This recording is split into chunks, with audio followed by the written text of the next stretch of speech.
Bismillahirrahmanirrahim.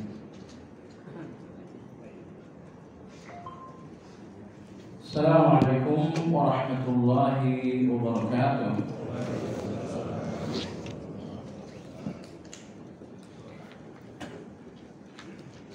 Alhamdulillah alladzi bi ni'matihi tatimmu shalihat. وأشهد أن لا إله إلا الله وحده لا شريك له وأشهد أن محمدا عبده ورسوله لا نبي بعده اللهم صل وسلم على محمد وعلى آله وأصحابه ومن اتبعهم بإحسان إلى يوم الدين.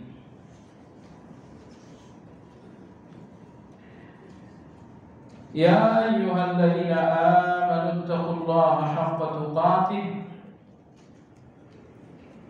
ولا تموتن إلا وأنتم مسلمون.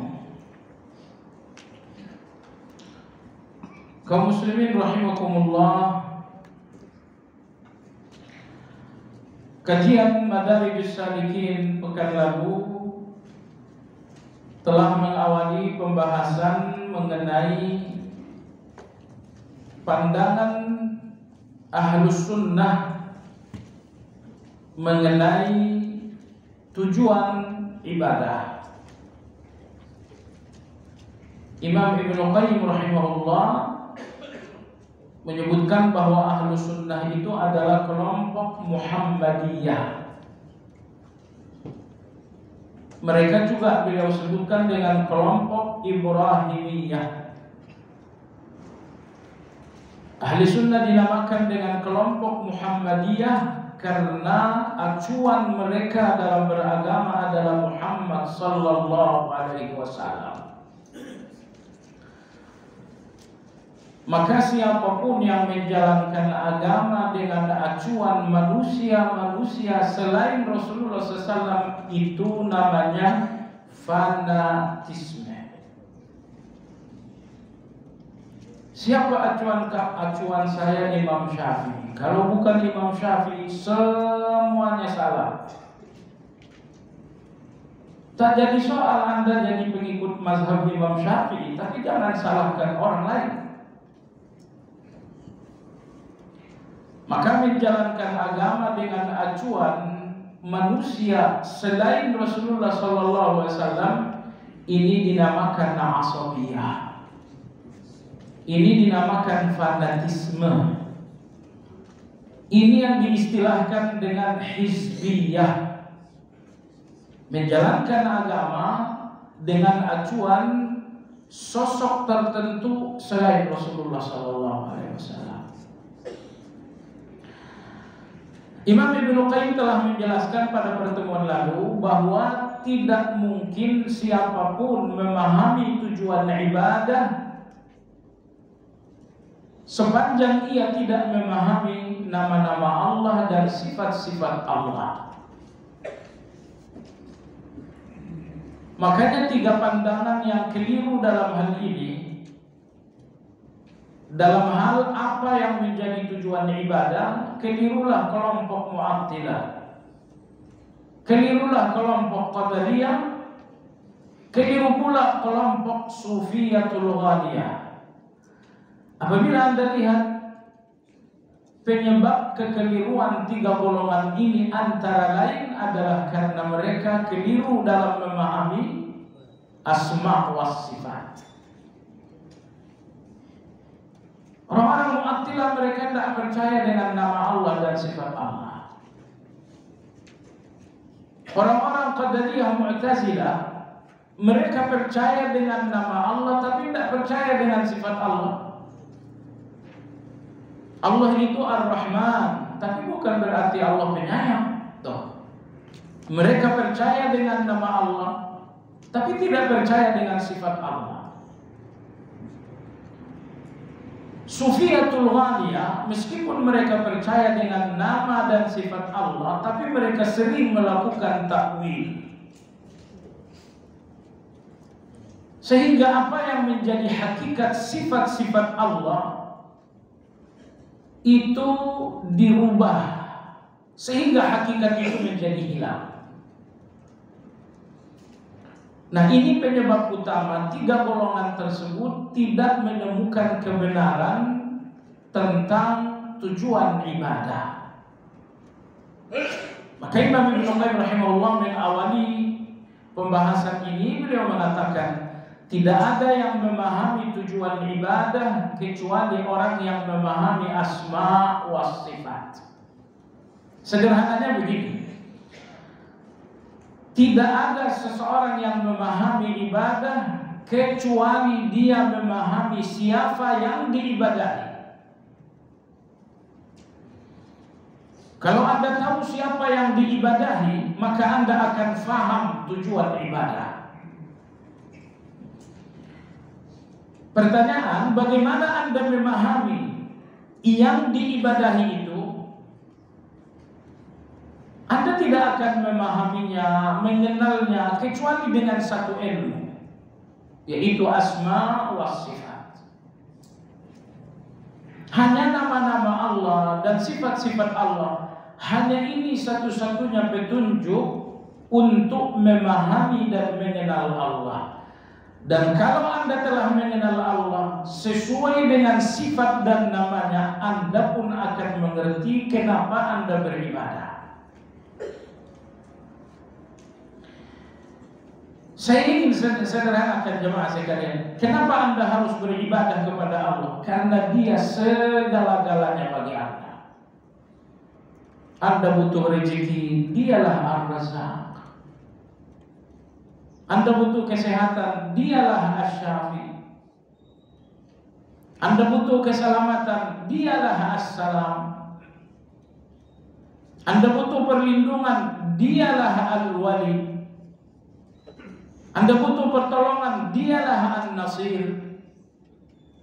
Anda butuh kecukupan, Dialah Al-Kafi. Anda butuh hidayah, Dialah Al-Hadi. Allah kodratkan manusia dengan banyak kebutuhan. Kebutuhan-kebutuhan kita yang sangat banyak ini kodrat kita. Allah berfirman, antumul fuqara ila Allah. Kalianlah orang-orang yang hidup dengan kebutuhan yang sangat banyak. Masalahnya, orang-orang yang beriman di setiap kebutuhan-kebutuhan mereka melihat Allah sebagai satu-satunya yang bisa memberikan kebutuhan itu. Maka Allah berfirman, ya ayuhan nas antumul fuqara. Kalau Anda orang yang beriman ilallah, maka setiap fakir kebutuhan itu akan dikembalikan kepada Allah karena Anda mengimani asma wa sifat. Tapi orang-orang yang tidak mengimani asma wa sifat, maka setiap kebutuhan-kebutuhan akan menjadi kebingungan. Kebutuhan ini di mana saya dapatkan? Kebutuhan itu di mana saya peroleh? Orang-orang yang tidak mengenal Allah, asma wa sifatnya secara mendalam, mereka akan bingung di mana menemukan kebutuhan. Maka Allah Azza wa Jalla memberikan kita satu kodrat membutuhkan segala-galanya agar di setiap kebutuhan itu Anda temukan pintu ma'rifatullah. Sekali lagi, Allah kodratkan kita dengan banyak kebutuhan agar kita sadar bahwa di setiap kebutuhan kita sesungguhnya adalah pintu ma'rifatullah. Kalau kebutuhan Anda hidayah, yang maha memberi hidayah adalah Allah Al-Hadi. Anda menemukan ma'rifatullah. Kalau kebutuhan Anda adalah kesehatan, ma'rifatullahnya adalah Allah Asy-Syafi, maha menyembuhkan. Maka ini satu hakikat yang sangat besar.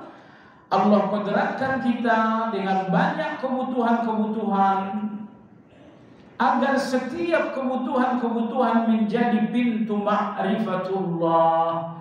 Tapi itu hanya bagi orang yang memahami asma was sifat. Adapun orang-orang yang enggak paham asma was sifat, kebutuhan-kebutuhan ini justru siksaan bagi mereka. Mereka tersiksa dengan kebutuhan-kebutuhan mereka karena mereka bingung di mana saya dapatkan kebutuhan ini. Adapun orang-orang beriman, setiap kebutuhan bagi mereka adalah nikmat. Mereka tidak tersiksa dengan kebutuhan-kebutuhan. Kenapa? Setiap kebutuhan adalah nikmat yang sangat indah, seindah ma'rifatullah di setiap kebutuhan-kebutuhan itu. Maka Allah Azza wa Jalla memperkenalkan dirinya dengan setiap kebutuhan-kebutuhan Anda. Ada orang yang berdosa, Allah memperkenalkan dirinya, Anni anal ghafurur rahim. Nabbi ibadi anni anal ghafurur rahim. Wahai Muhammad, kabarkan hamba-hambaku, akulah yang maha pengampun dan penyayang. Anda dalam keadaan sakit, itu pintu ma'rifatullah. Dengan sakit itulah Allah memperkenalkan diri. Maka Allah berfirman, wa idza maridtu fahuwa yashfin. Nah, jadi sekali lagi, kebutuhan-kebutuhan ini kodrat kita. Maka ingat, karena kebutuhan-kebutuhan itu kodrat, Anda tidak mungkin melepaskannya sama sekali. Dalam diri kita ini ada dua sifat. Yang pertama adalah sifat zatiyah, sifat permanen dan gak mungkin hilang sama sekali. Lalu yang kedua ada sifat fi'liyah atau aradiyah. Ini bisa hilang. Kalau saya bodoh, itu sifat fi'liyah, bisa hilang seiring dengan saya belajar. Tapi bahwa saya membutuhkan, bahwa saya lemah, bahwa saya berdosa, ini semuanya sifat zatiyah yang gak mungkin saya lepaskan. Kenapa? Karena sifat-sifat zatiyah inilah yang menunjukkan saya seorang hamba. Kalau tidak ada kekurangan, keterbatasan yang menjadi sifat zatiyah saya, mungkin saya akan jumawa, mungkin saya akan takabur dengan diri saya sendiri. Maka oleh sebab itu jemaah sekalian, jangan lagi Anda tersiksa dengan apapun kebutuhan. Karena rasa butuh Anda adalah sifat zatiyah yang gak mungkin Anda lepaskan. Nah, dan rasa butuh sifat zatiyah yang tak mungkin Anda lepaskan, itu sangat indah karena semuanya akan menjadi pintu ma'rifatullah. Maka Allah memperkenalkan dirinya di balik setiap kebutuhan-kebutuhan Anda. Baiklah jemaah sekalian yang saya hormati, minggu lalu juga Imam Ibnu Qayyim rahimahullah ta'ala mengatakan, kenapa beribadah kepada Allah? Karena ibadah itulah yang menjadi ikrar kita memasuki agama ini. La ilaha illallah. Tidak ada yang diibadahi kecuali Allah. Ilah, apa arti ilah? Uluhiyah. Uluhiyah itu apa? Ubudiyah, ibadah. Yang kedua, Allah, apa arti dari Allah? Yang maha diibadahi. Maka Anda tidak masuk Islam dengan ikrar rububiyah, Anda pun tidak mungkin masuk Islam dengan ikrar fi'liyah Allah, Allah yang maha memberi rezeki dan lain-lain. Satu-satunya gerbang untuk masuk dalam Islam ini saat Anda ikrarkan uluhiyah dengan tauhid. Tidak ada yang diibadahi. dalam kebenaran kecuali Allah yang maha diibadahi. Maka oleh sebab itu, karena ubudiyah itulah yang menjadi ikrar untuk masuk Islam. Karena ubudiyah itu memang tujuan penciptaan manusia. Subhanallah, binatang itu kenapa hina? Karena Allah tidak menciptakan mereka untuk ubudiyah, ibadah. Anda boleh makan binatang karena mereka hina. Mereka hina, Anda boleh memakan mereka karena Allah tidak ciptakan mereka untuk ibadah. Tumbuh-tumbuhan silakan dilumat, dimakan apapun mau Anda, karena mereka tidak diciptakan oleh Allah untuk beribadah. Tapi manusia ini diciptakan oleh Allah untuk ibadah, maka kehidupannya terhormat, kehidupannya agung. Dalam satu perjalanan jihad ke negeri Romawi, Abdullah bin Mubarak rahimahullah ta'ala menjauhi pasukan. Pasukan yang sedang tertidur di malam hari itu dijauhi oleh Imam Abdullah bin Mubarak. Beliau menjauh sampai berada di sebuah semak-semak dan dia menjalankan salat malam.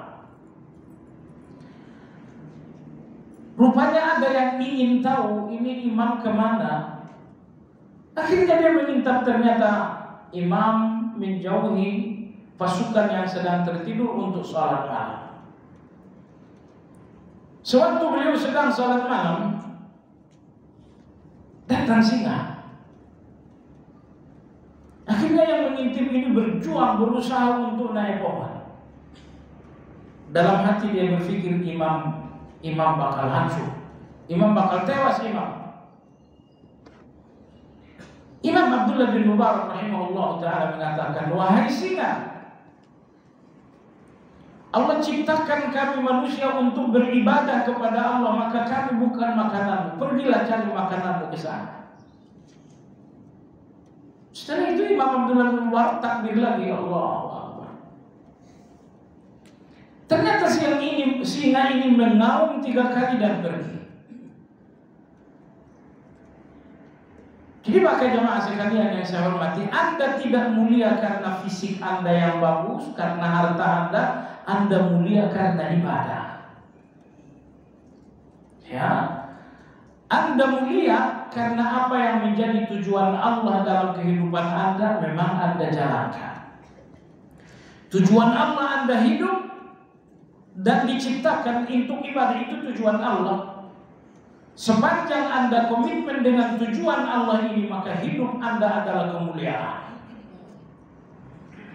Dan faktanya Anda lihat, semua orang yang melepaskan diri dari ibadah menjadi orang-orang yang hina. Ya, orang-orang serakah, ya, orang-orang yang zalim, orang-orang yang mabuk syahwat. Apa yang membuat mereka terhina dengan semua itu? Mereka meninggalkan tujuan Allah untuk mereka, yaitu ibadah. Akhirnya mereka terhina. Baik. Anda lihat halaman 151 bagian paling bawah. Bukan 151, bukan 153 paling bawah. Paling bawah. Tentu sampai halaman berikutnya 154. Ada satu perkataan Ibnu Qayyim pekan lalu yang sangat bagus sekali. Beliau mengatakan, Allah artinya maha diibadahi. Antara makna Allah dengan ibadah yang dilakukan manusia, dua hal yang tidak bisa dipisah, sebagaimana sifat tidak bisa dipisah dengan yang disifati. Bisakah Anda pisahkan antara sifat dan yang disifati? Enggak bisa. Begitu juga antara ibadah dan yang maha diibadah itu enggak bisa dipisah. Nah, di sini kebodohan orang-orang munafik. Mereka jalankan ibadah tapi bukan untuk Allah. Mereka ria, mereka ujub. Mereka ingin bisa antara ibadah dengan yang maha diibadahi. Maka saya ulangi kata Imam Ibnu Qayyim, oleh karena Allah artinya maha diibadahi dan tugas manusia adalah menjalankan ibadah itu, maka antara makna Allah dengan ibadah yang dijalankan manusia tidak bisa dipisah. Sebagaimana sifat dan yang disifati tidak bisa dipisah. Oke, pada halaman salaman 153 di bawah, Imam Ibnu Qayyim rahimahullah taala berkata, "Kaifa yastaqimu lahu al-ilmu bi annaha hiya al-ghayatul maqsudatu bil khalq wallati laha khuliqu wa laha ursilatir rusul wa unzilatil kutub wa li ajliha khuliqatil jannatu wan nar wa anna fardhu ta'tilil khaliqati ala anha nisbatun lillahi ila ma la yaliqu bih." Ada halaman 153 sampai 154. Beliau mengatakan tidak mungkin lurus pemahaman seseorang tentang ibadah. Kenapa beribadah? Apa hikmah ibadah? Kapan? Sepanjang seseorang mengingkari uluhiyah. Orang-orang yang mengingkari uluhiyah Allah tidak akan faham hikmah ibadah. Ya. Makanya ikrar syahadat kita adalah mengakui uluhiyah. La ilaha, ilaha ini uluhiyah. Uluhiyah itu artinya ubudiyah. Fahami ubudiyah sedalam-dalamnya agar Anda sadar kenapa saya ibadah. Insyaallah nanti beliau akan menjelaskan apa itu ibadah. Halaman 154. Ya, tidak mungkin agar lurus pengetahuan tentang hikmah tujuan ibadah, juga tidak mengerti bahwa ibadah merupakan puncak tujuan diciptakannya makhluk, di mana untuk inilah makhluk diciptakan. Begitu juga orang yang menihilkan penciptaan dari tujuan ubudiyah berarti menisbatkan kepada Allah sesuatu yang tidak layak. Ini menjawab orang-orang Mu'attilah. Orang-orang Mu'attilah mengatakan enggak ada tujuan ibadah. Kenapa beribadah? Ya karena diperintah. Kenapa kita beribadah? Karena ini kehendak Allah yang kemudian Allah perintahkan. Tujuan enggak ada tujuan kecuali hanya karena itu perintah Allah. Ya. Di sini Imam Ibnu Qayyim rahimahullah mengatakan, orang-orang yang mengatakan tidak ada tujuan ibadah, tidak ada hikmah ibadah, berarti mereka mengatakan Allah menciptakan makhluk tanpa tujuan. Mereka mensifati Allah dengan sesuatu yang tidak layak. Kalau ada seorang manusia melakukan sesuatu tanpa tujuan, dengan mudah kita katakan ini bukan orang waras. Ya, jalan ke sana, jalan kemari, lari ke sana, lari ke sana. Apa tujuan? Tidak ada tujuan. Nah, itu bukan orang yang beres. Maka orang-orang Mu'attilah mereka mengatakan Allah nggak punya tujuan dalam ibadah. Berarti mereka mengakui Allah menciptakan hambanya, tapi mereka mengatakan Allah nggak punya tujuan. Allah ciptakan makhluk yang sangat indah, jin dan manusia, tapi Allah nggak punya tujuan. Bukankah ini menuduh Allah dengan kesia-siaan? Maka di sini Imam Ibnu Qayyim rahimahullah pada ayat 23 surat Al-Mu'minun beliau mengatakan ayat berapa? Ya, ayat 23. Afahasibtum annama khalaqnakum abatha wa annakum ilaina la turja'un? Apakah kalian mengira bahwa penciptaan kalian sia-sia, nggak ada tujuannya? Itulah pemahaman kalian tentang hidup kalian, bahwa Allah berikan kalian hidup untuk sia-sia, tidak ada tujuan. Wa annakum ilaina la turja'un, bahwa kalian tidak akan kembali kepada kami. Aku ciptakan kalian tetapi sia-sia, nggak ada tujuan. Yang kedua, aku ciptakan kalian lalu kalian tidak akan kembali kepada kami. Itukah pemahaman kalian tentang kehidupan kalian? La haula wala quwwata illa billah. Ini pemahaman yang sangat rendah.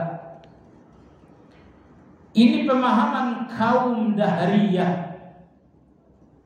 Mereka yang mengatakan kami lahir karena waktunya lahir dan kami mati karena waktunya juga mati. Di sini apakah nggak ada Allah sama sekali? Kelahiran kami bukan karena Allah, mati kami juga bukan karena Allah dan bukan pula kembali kepada Allah. Namutu wa nahya wa ma yuhlikuna illa ad-dahr. Hidup dan mati kami hanya soal waktu. Kami tidak hidup karena Allah menghidupkan. Kami pun tidak mati karena Allah mematikan. Ini kelompok dahriyah. Orang yang tidak percaya dengan Allah Subhanahu wa ta'ala. Maka ayat 23 surat Al-Mu'minun ini kalau bagi orang yang sedang main bulu tangkis, ini Allah kasih smash yang sangat tajam. Afahasibtum annama khalaqnakum abatha? Satu. Yang kedua, wa annakum ilaina turja'un. Apa pandangan kalian tentang hidup kalian? Pertama, apakah dalam pandangan kalian hidup kalian ini sesuatu yang sia-sia, tidak ada tugas, tidak ada misi, tidak ada tujuan? Wa annakum ilaina la turja'un. Yang kedua, apakah kalian berpikir hidup kalian ini tidak akan kembali kepada Allah untuk tanggung jawab? Baik jemaah sekalian yang saya hormati. Lalu kemudian ayat yang berikutnya, ayat 51 dalam surat Az-Zariyat, Allah Subhanahu wa ta'ala berfirman, "Wa ma khalaqtul jinna wal insa illa liya'budun." Ayat 51 surat Az-Zariyat inilah yang menjawab ayat Al-Mu'minun. Ayat di mana betul? Surat 51 ayat di mana? Surat Az-Zariyat ini menjawab surat Al-Mu'minun. Surat Al-Mu'minun Allah bertanya, "Afahasibtum annama khalaqnakum abatha wa annakum ilaina la turja'un?" Apa kalian mengira bahwa aku ciptakan kalian sia-sia tanpa tujuan? Ataukah kalian mengira bahwa kalian tidak akan kembali menjumpai aku? Itukah dua perkiraan kalian? Allah menjawab, "Wa ma khalaqtul jinna wal insa illa liya'budun." Aku tidak ciptakan jin, aku pun tidak ciptakan manusia, melainkan agar semuanya mengabdi kepada aku, mengabdi kepada Allah. Maka hidup yang tidak diisi dengan pengabdian kepada Allah itu hidup yang sia-sia.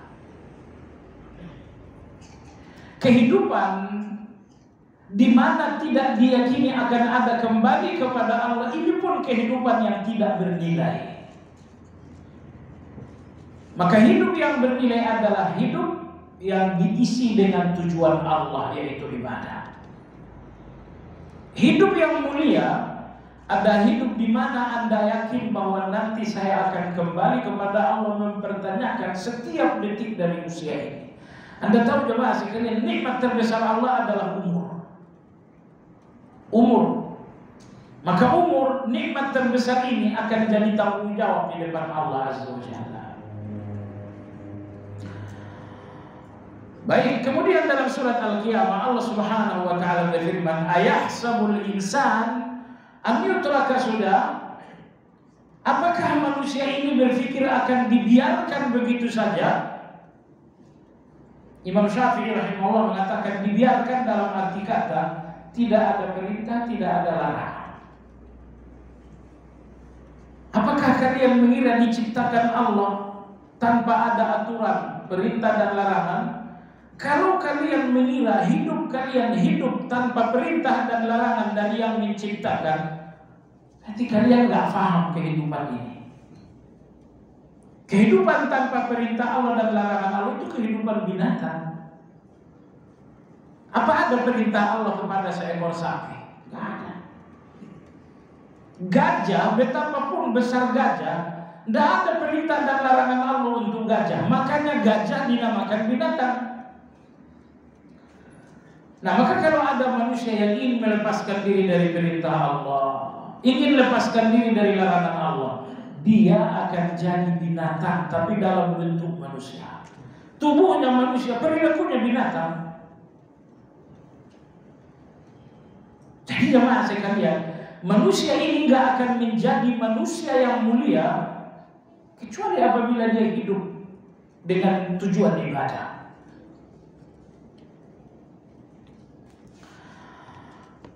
Jemaah sekalian yang saya hormati, mungkin kita melompat halaman 155, Anda lihat.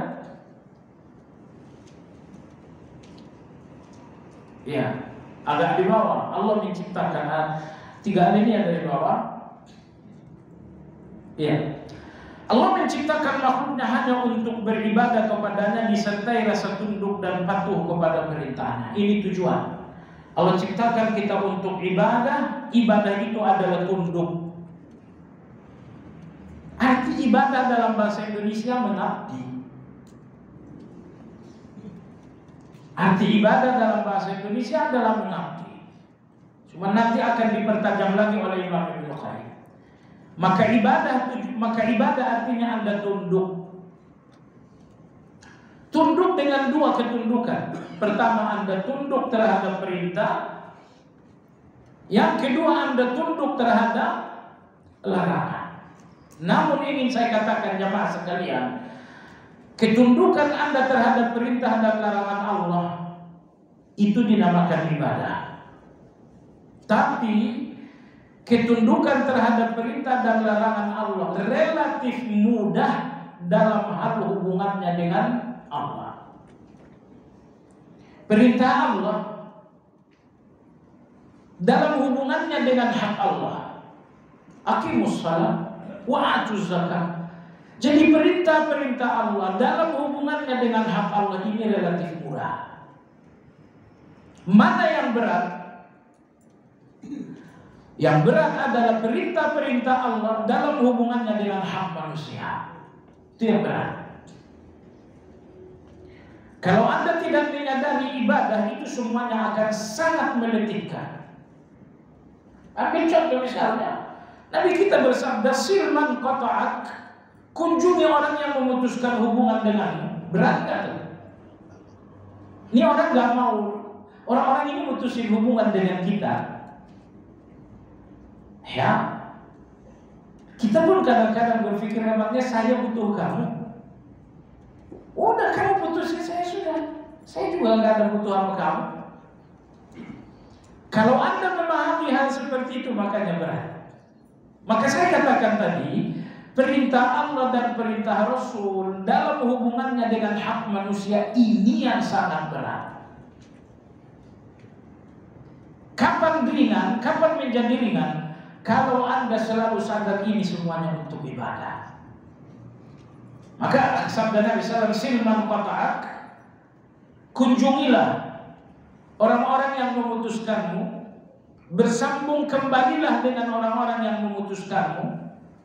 Kalau Anda melakukan itu karena dia atau karena Anda, ini berat. Tapi akan ringan kalau Anda melakukannya karena Allah. Imam Syatibi dalam kitab I'tisam, beliau berkata, Allah turunkan wahyu dalam bentuk perintah dan larangan untuk melepaskan manusia dari hawa nafsu. Saya nggak mau mengunjungi dia, dia yang mutusin, itu hawa nafsu. Maka Allah turunkanlah perintah dan larangan agar Anda melepaskan hawa nafsu itu. Karena hawa nafsu itu semuanya membuat Anda menjadi hina. Gak ada hawa nafsu yang membuat Anda mulia. Contoh kedua, Nabi bersabda, wa'ati man haramak. Kamu dermawanlah kepada orang yang kikir kepadamu. Ini orang kikir sama saya. Kata Nabi, dermawanlah kepadanya. Kalau Anda dermawan, karena dia Anda nggak akan bisa. Ini pelit. Anda jangankan minta uang, minta dosanya juga mungkin nggak dikasih. Bagi dosa dong 1 kilo, nggak bakal dikasih, kikir. Makanya jamaah sekalian, perintah Allah dalam hubungannya dengan hak Allah itu relatif mudah. Tapi perintah Allah dalam hubungannya dengan hak manusia, inilah yang berat dan tidak akan menjadi ringan kecuali bagi orang yang melihatnya ibadah. Kamu diputusin, kenapa masih mengunjungi juga? Saya ingin ibadah kepada Allah. Dia kikir kepada kamu. Kemarin waktu kamu terjerum, kemarin waktu kamu lagi bangkrut, dia ini gak bantu apa-apa. Kenapa kamu dermawan kepada dia? Ibadah kepada Allah. Wa'fu amman zalamak. Berikan maaf kepada orang yang justru memberimu kezaliman. Itu berbeda sekali kan? Si fulan ini tidak henti-hentinya menyerang saya dengan kezaliman, tapi Allah mengatakan berikan dia maaf. Saya berikan dia maaf, dia berikan saya zalim. Itu berat. Kecuali Anda melihat ini satu ibadah, barulah ringan. Semua yang terasa berat karena Anda tidak melihatnya sebagai ibadah. Jemaah saya, begitu juga larangan Allah. Larangan Allah dalam hubungannya dengan hak Allah itu relatif mudah. Misalnya Allah Subhanahu wa taala berfirman, "La taqrabuz zina wa la ta'kulur riba." Larangan-larangan Allah dalam hubungannya dengan hak Allah relatif mudah. Tapi coba larangan Allah dalam hubungannya dengan hak manusia. Wala yaghtab ba'dukum ba'dha. Jangan kalian suka menggibah. Berat bukan? Orang gibah itu lebih manis dari madu bagi sebagian orang. Allah berfirman, "Ijtanibu katsiran minadh-dhann." Kalian tidak boleh suzon kepada orang lain. Larangan-larangan Allah dalam hubungannya dengan hak Allah itu mudah. Tapi larangan-larangan Allah dalam hubungannya sesama manusia, inilah yang sangat berat. Makanya jemaah sekalian, Nabi kita SAW ditanya, "Ma aktsaru ma yudkhulul insana jannah?" Apa faktor utama seseorang masuk surga ya Rasulullah? Kata Nabi SAW, taqwallah wa husnul khuluq. Faktor utama seseorang masuk surga, ketakwaan kepada Allah dan akhlak yang mulia kepada orang lain. Akhlak yang mulia kepada orang lain. Sayangnya kadang-kadang akhlak yang buruk kepada orang lain ini dibungkus dengan dalil-dalil yang salah faham. Ya, sehingga kesalahan itu terasa kebenaran, racun itu terasa manis. Kenapa? Karena dibungkus dengan dalil-dalil tadi, dalil-dalil yang dipahami dengan awal nafsu. Baik.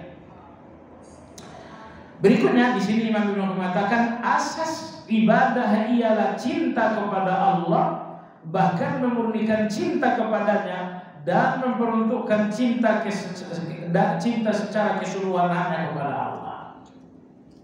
Kapan ketundukan Anda itu ibadah? Apabila yang mengantarkan ketundukan itu adalah cinta.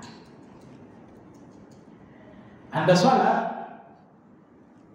tidak setiap ketundukan Anda kepada Allah adalah ibadah, sampai ketundukan itu lahir dari cinta Anda kepada Allah. Kenapa Anda sholat? Aku mencintai Allah dengan sholat ini. Jamaah sekalian, bagaimana Anda mencintai putra Anda? Anda berikan hadiah. Bagaimana Anda mencintai istri Anda? Setiap minggu berikan emas 5 kilo. Tapi bagaimana Anda mencintai Allah? Anda cintai Allah dengan menyebut-nyebut namanya. Subhanallah. Subhanallah. Anda cintai Allah dengan ruku dan sujud di depan. Anda cintai Allah dengan tilawah. Anda cintai Allah Subhanahu wa ta'ala dengan ibadah korban. Semua ibadah ini adalah cara mencintai Allah. Maka orang yang minus ibadah tidak menemukan rasa cinta kepada Allah. Bahkan yang tajam lagi, Imam di sini mengatakan secara keseluruhan hanya kepada Allah. Ingat, semua kita dan selain kita mengaku cinta kepada Allah. Namun Ibnu Qayyim rahimahullah dalam pembahasan lain, nanti dalam pembahasan tentang ridha, beliau mengatakan tidak dinamakan seseorang mencintai Allah tanpa 3 hal.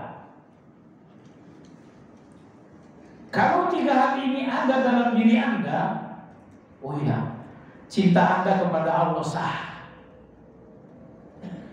Tapi kalau 3 hal ini tidak ada, atau salah satu dari ketiganya tidak ada, cinta Anda kepada Allah tidak sah. Nomor satu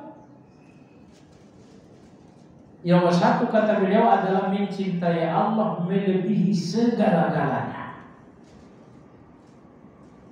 Mencintai Allah melebihi segala-galanya. Ini uang, iya. Anda cinta uang Anda, iya. Allah ingin uang Anda jadi ibadah korban. Aduh, kadang-kadang oh, ternyata Anda tidak mencintai Allah melebihi uang. Ya kecuali kalau memang ada kebutuhan lain, itu persoalan lain. Tapi bahwa kebutuhan Anda telah terpenuhi dan masih ada uang, cuman kalau buat korban nanti 8 juta, tabungan 100 juta ini nggak 100 juta lagi. Ini kan udah genap ini 100 juta, jadi nggak genap nanti kalau ikut korban. Terbukti, terkuatlah fakta. Ternyata Anda tidak mencintai Allah melebihi uang Anda. Ini nomor 1. Kapan seseorang dinamakan mencintai Allah secara sah? Apabila dia mencintai Allah melebihi segala-galanya. Dalam hal ini nanti akan ada ayat dalam surat At-Taubah di belakang ayat 24. Ayat 24. Qul in kana aba'ukum wa abna'ukum wa ikhwanukum wa azwajukum wa ashiratukum wa amwalun iqtaraftumuha tijaratun takhshawna kasadaha wa masakin tardawnaha ahabba ilaikum min Allah wa rasulihi wa jihadin fi sabili fatarabbasu hatta ya'ti Allah bi amrih.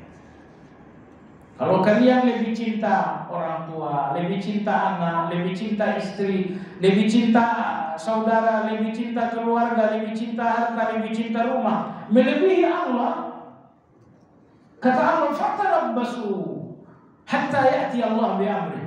Tunggulah akan Allah datangkan azab. Ini ayat ini pahami baik-baik.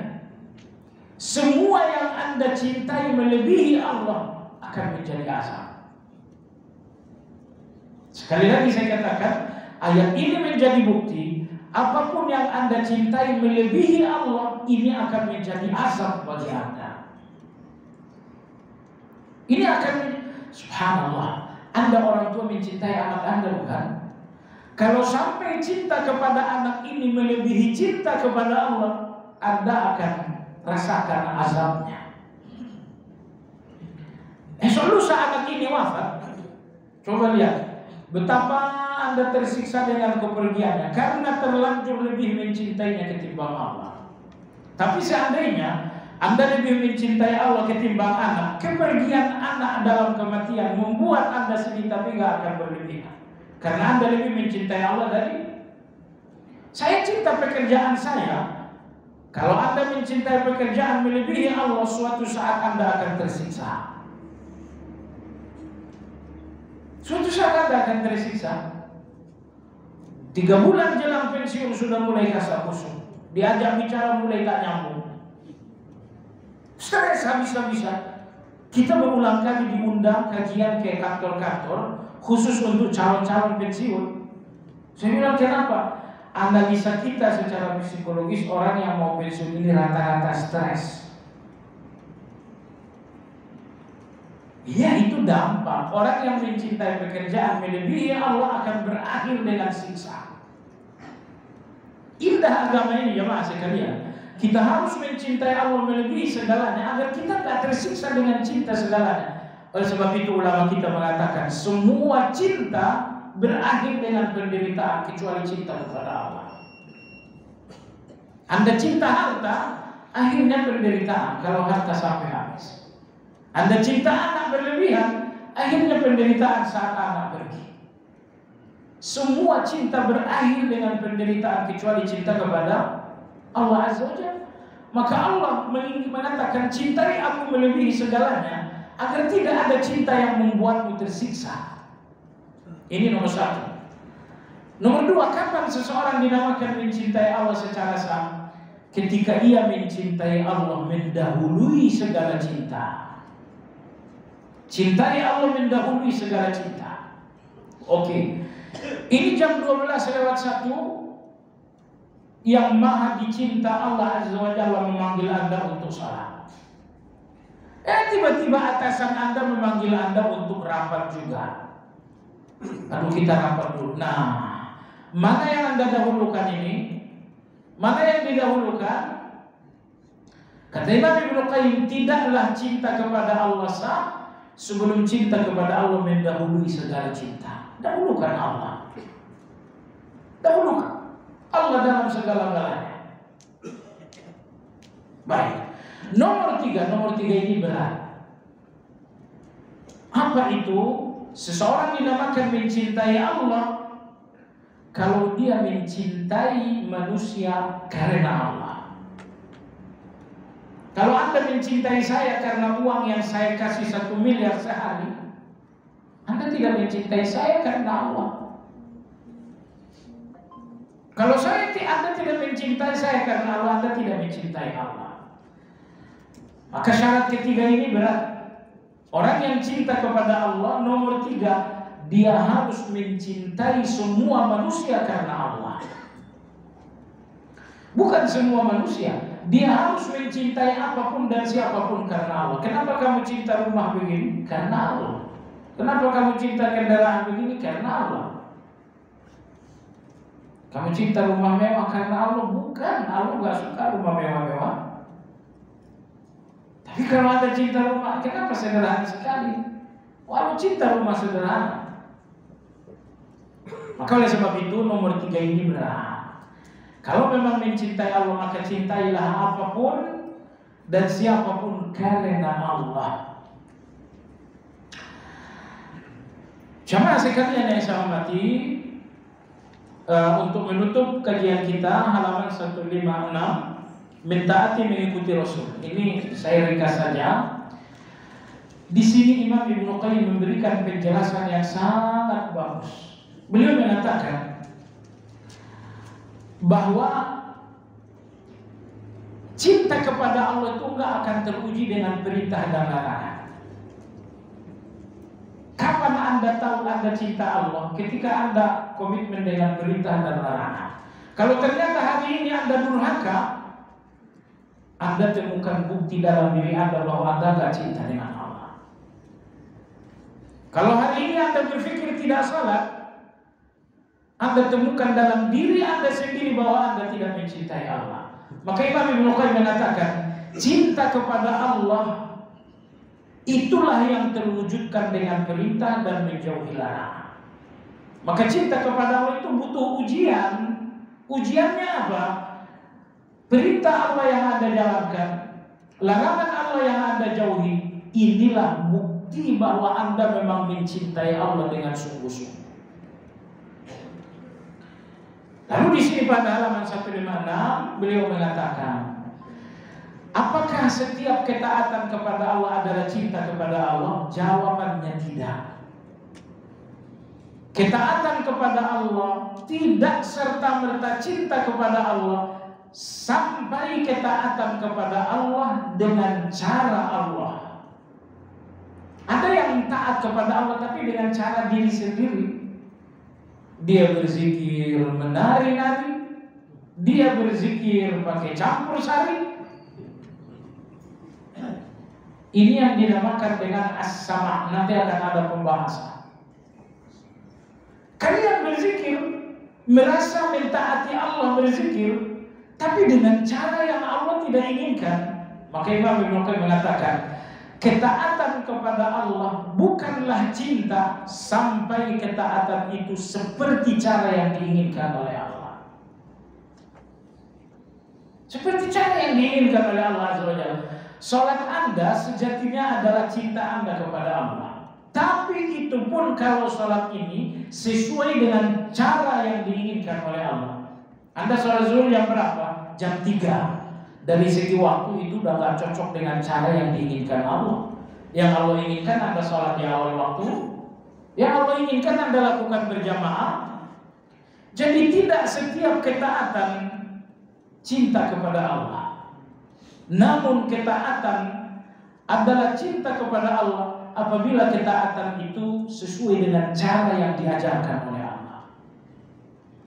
Saya puasa, puasanya apa? Mutih. Apakah Anda merasa taat kepada Allah dengan nama puasanya, padahal caranya bukan cara yang diinginkan oleh Allah? Nah, disinilah gugur para pelaku-pelaku bid'ah. Pelaku-pelaku bid'ah merasa mencintai Allah dengan bid'ah mereka, padahal mereka mencintai Allah dengan cara yang Allah nggak pernah ajarkan. Ya, maka banyak orang yang mengaku cinta kepada Allah, tapi Allah nggak cinta kepada mereka. Maka ingat, Anda cinta kepada Allah bukan itu persoalan penting. Persoalan penting Allah cinta kepada Anda.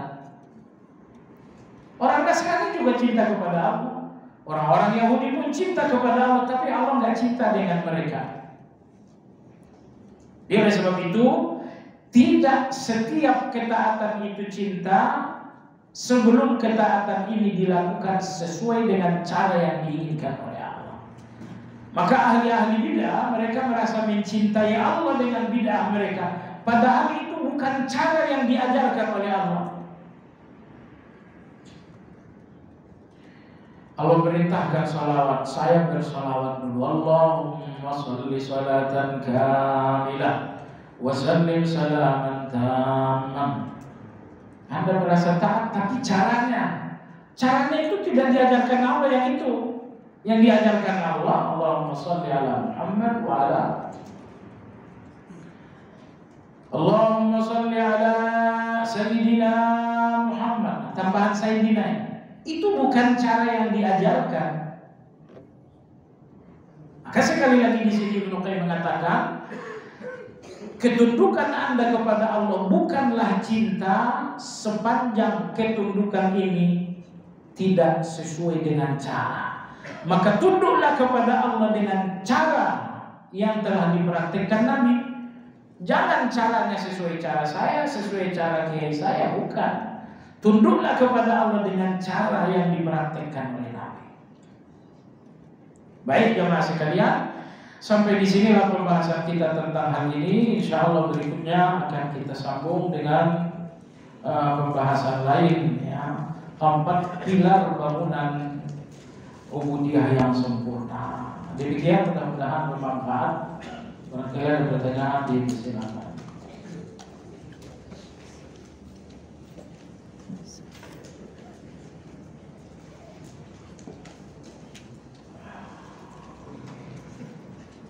Tanggal 13.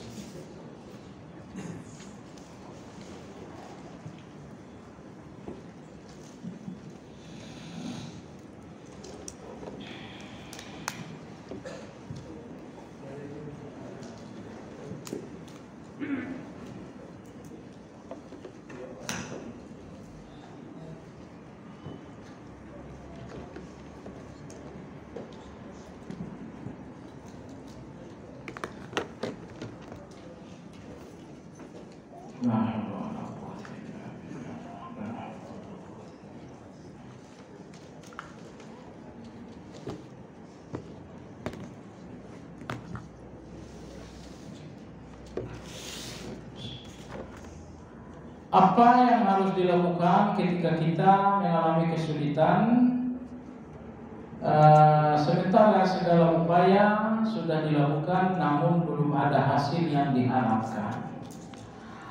Semua kesulitan itu adalah cara Allah agar Anda kembali kepada Allah. Begitu Anda kembali kepada Allah, kesulitan Anda selesai. Maka dalam surat Al-An'am Allah Subhanahu wa taala berfirman, kata Allah Subhanahu wa taala, saya malah lupa ayatnya. Falaula idh ja'ahum ba'suna tadarru walakin qasat qulubuhum wa zayyana lahum asy-syaitanu ma kanu ya'malun. Kenapa ketika terjadi ujian dari Allah mereka tidak merendah? Maka tujuan Allah dengan segala ujian-ujian ini agar Anda merendah di depan Allah.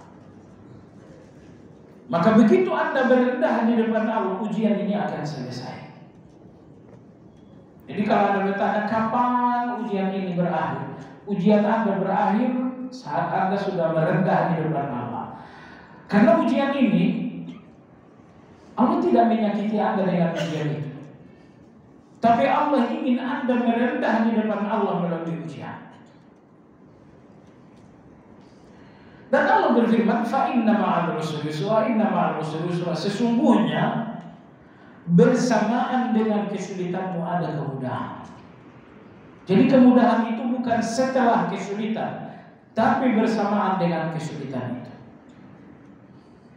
Kadang-kadang Allah berikan kita satu kesulitan karena Allah ingin membuka sesuatu. Membuka sesuatu yang tidak terbuka kecuali dengan kesulitan. Oh, saya sakit sekali dikhianati kawan saya. Sakit sekali. Tapi kalau Anda berpikir, mungkin ketika dia berkhianat, Anda menjauhinya atau dia menjauhi Anda, yang sedang terjadi bahwa Allah sedang menjauhkan Anda dari keburukan. Karena mungkin kalau Anda tetap dekat dengan dia, Anda akan terseret A, terseret B, dan selanjutnya. Baik. Jawaban yang kedua, kalau ikhtiar manusia tidak melepaskan Anda dari kesulitan, gunakan ikhtiar yang diajarkan oleh Allah. Apa itu? Bacakan la haula wala quwwata illa billah sebanyak-banyaknya. Bacakan la ilaha illa anta subhanaka inni kuntu minadh dhalimin. Bacakan astaghfirullah sebanyak-banyaknya. Tapi Anda yakin. Kalau nggak yakin nggak usah baca. Karena saya khawatir Anda baca tanpa yakin justru itu akan jadi dosa buat Anda. Nabi kita mengatakan misalnya, bagaimana kan yang lepas dari kesulitan? Bacalah doa Nabi Yunus, la ilaha illa anta subhanaka inni kuntu minadh dhalimin. Anda memang baca tapi Anda nggak yakin. Saya khawatir itu justru dosa bagi Anda. Seolah-olah Nabi nggak serius ngajarinnya. Maka ingat jamaah sekalian, ketika Anda berdoa, ketika Anda berzikir dalam kesulitan dengan harapan segalanya berakhir, ingat, ujian terberat Anda adalah waktu. Ya Allah, lepaskan aku dari kesulitan. Oke, Anda sudah berdoa.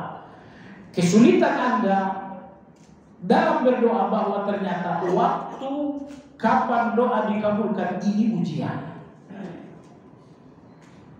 Terkadang seseorang diuji Allah dan dia berdoa, ya Allah tolonglah, ya Allah tolonglah. Dia berdoa seminggu, berdoa sebulan, dan Allah belum menjawab. Akhirnya sudah berhenti doa. Ternyata dia hanya mampu husnuzon kepada Allah sebulan. Setelah itu dia berhenti. Maka orang-orang yang berdoa diuji oleh Allah dengan waktu. Berapa lama Anda kuat berdoa? Kalau tujuan Anda doa adalah keinginan Anda cuma kuat 5 hari. Tapi kalau tujuan Anda dalam berdoa adalah Allah, Anda ingin menyebut Allah, Anda ingin menyanjung Allah, sampai kiamat pun Anda akan tetap doa. Allah kasih, Allah tidak kasih. Itu ya, maka sekali lagi pahami, Anda yang sedang kesulitan lalu membanyakkan zikir-zikir dalam kesulitan, Anda yang sedang kesulitan lalu banyak berdoa kepada Allah, tantangan buat Anda, ujian untuk Anda adalah waktu. Karena boleh jadi Anda sudah bacakan la ilaha illa anta subhanaka inni kuntu minadh dhalimin. Anda sudah bacakan 10 hari, ternyata enggak juga ada jalan keluar. Sekali lagi saya katakan, Anda yang berdoa, Anda yang berzikir akan diuji oleh Allah dengan waktu. Sampai berapa lama Anda mampu husnuzan kepada Allah. Gitu ya. Maka oleh sebab itu, kalau Anda tidak bisa lepas dari kesulitan dengan ikhtiar logis, maka Anda akan lepas dari kesulitan itu dengan ikhtiar yang syar'i. Wallahu a'lam. Seorang makmum salat di mana dia bermazhab bahwa salat harus tetap membaca Al-Fatihah sekalipun imam sudah membacanya secara jahar, namun si makmum lupa membaca Al-Fatihah hingga imam rukuk. Apakah dengan demikian salat jadi sah harus diulang lagi? Tidak diulang. Dan dia tidak boleh sujud sahwi. Ya. Jadi di dalam salat mazhab saya ya imam itu. Imam saya dalam salat ya imam itu. Kalau saya udah dalam salat imam saya Imam Syafi'i, bukan. Anda salat di Masjidil Haram, siapa imam Anda? Syekh Sudes. Oh, saya mah imam saya Imam Syafi'i enggak. Di luar salat oke lah, tapi kalau di dalam salat enggak. Kenapa Nabi bersabda nama juilal imam liutamma bihi, ikuti imam. Kapan membaca ta'awuz yang benar saat akan salat? Apakah sebelum takbiratul ihram atau setelahnya? Kemudian dilanjutkan baca iftitah sementara dia posisinya sebagai makmum yang bermazhab tidak perlu membaca Al-Fatihah selama imam sudah membacanya secara jamaah. Membaca ta'awuz adalah sebelum baca Fatihah. Sebelum baca Fatihah baca ta'awuz. Apakah di rakaat pertama atau setiap rakaat? Itu sama-sama ada pendapatnya. Mazhab Ahmad cukup di rakaat pertama. Imam Syafi'i di setiap ada ayat baca ta'awuz. Ayat rakaat pertama ada ayat baca ta'awuz. Ayat kedua ada ta'awuz, ada ayat lagi ta'awuz lagi. Di kantor saya sering diadakan lelang jabatan di mana pesertanya diminta untuk mempromosikan diri sendiri kepada tim penilai untuk dapat terpilih sebagai pejabat pada jabatan yang sedang dilelang. Pertanyaan, bolehkah hukumnya ikut lelang jabatan itu? Karena dalam hadis Rasulullah melarang untuk meminta jabatan. Rasulullah melarang minta jabatan bagi orang yang lemah. Adapun orang yang kuat dengan pengertian ilmu. Dia memang membidangi. Kuat dalam pengertian amanah. Ini dua syarat menjadi pejabat. Allah Ta'ala sebutkan dalam surat Al-Qasas.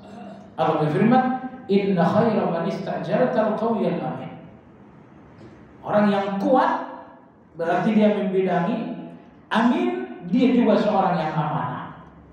Kalau Anda memiliki dua kompetensi ini, silakan minta jabatan.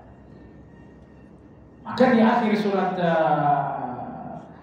Al-Furqan Allah mengajarkan kita doa minta jabatan. Waj'alna lil muttaqina imam. Jadikanlah kami pemimpin bagi orang bertakwa.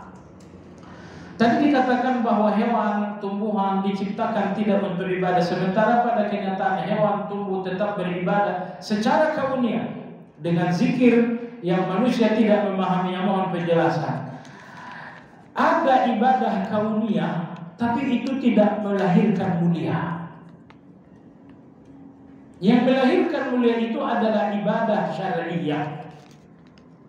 Anda lihat dalam surat Al-Isra, Allah berfirman, "Wa in min syai'in illa yusabbihu bihamdi rabbi walakin la tafqahuna tasbihahu."